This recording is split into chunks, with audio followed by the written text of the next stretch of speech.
Hey everybody, welcome back from spring break. We are starting topic 6, which is all about percentages. And I want you in your notebook to just write down percent. And I want you to think about cent equals what? Just means per 100. So we're always working on a base of 100. That's the easiest way that you can always think about it. So you are going to be able to represent percent from a whole, and you're going to be able to find percent of a whole with this one. So let's look at example number 1 in your book on page 348.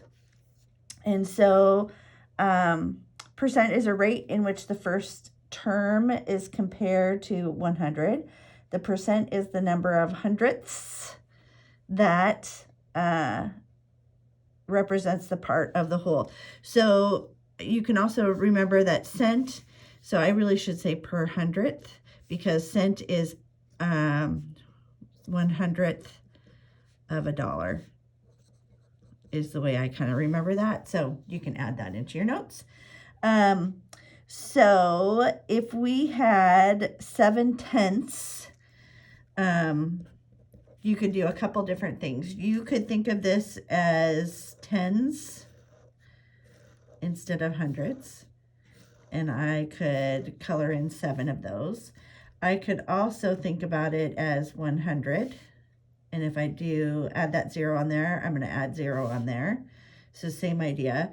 So I would have 7 of these colored in.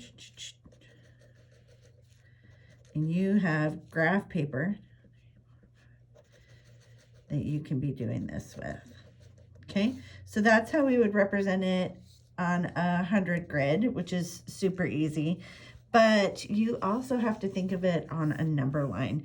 So we have 1, 2, 3, 4, 5, 6, 7, 8, 9, 10 hash marks here. So let's have this be 0. And let's have this one 1, 2, 3, 4, 5, 6, 7, 8, 9, 10. So we'll have this be 10. This one is super easy because we're going to go over to the same and represent it. So here's 10, 20, 30, 40, 50, 60, 7/10, which could also be done as 100th. And so this would be 70. So these would also represent 7/10 and 70/100ths. Okay. And if you notice when I say 70/100ths, that is just like saying 70%.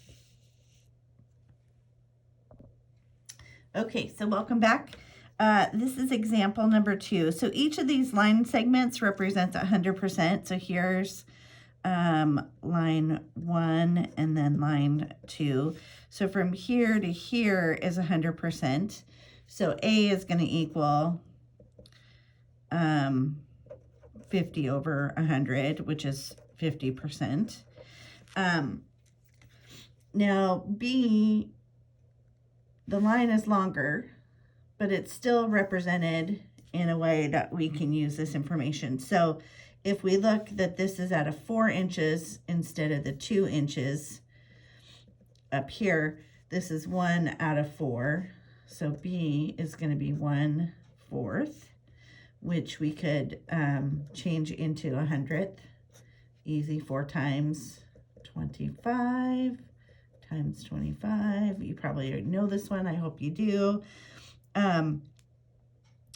So point A is 50% and point B is actually 25%. Okay. Okay, let's take a look at example number 3 on page 349. This time we're going to use the graph to do a little problem solving. So this line segment CD is, they're calling this 4 inches, and they're also telling us that it's only 10% of the full line. So if we know that it's 4 inches and it's 10%, what would the length of 100% be? Well, we could use mental math to know that we'd have to jump 10 more. So 10 times 10 equals 100.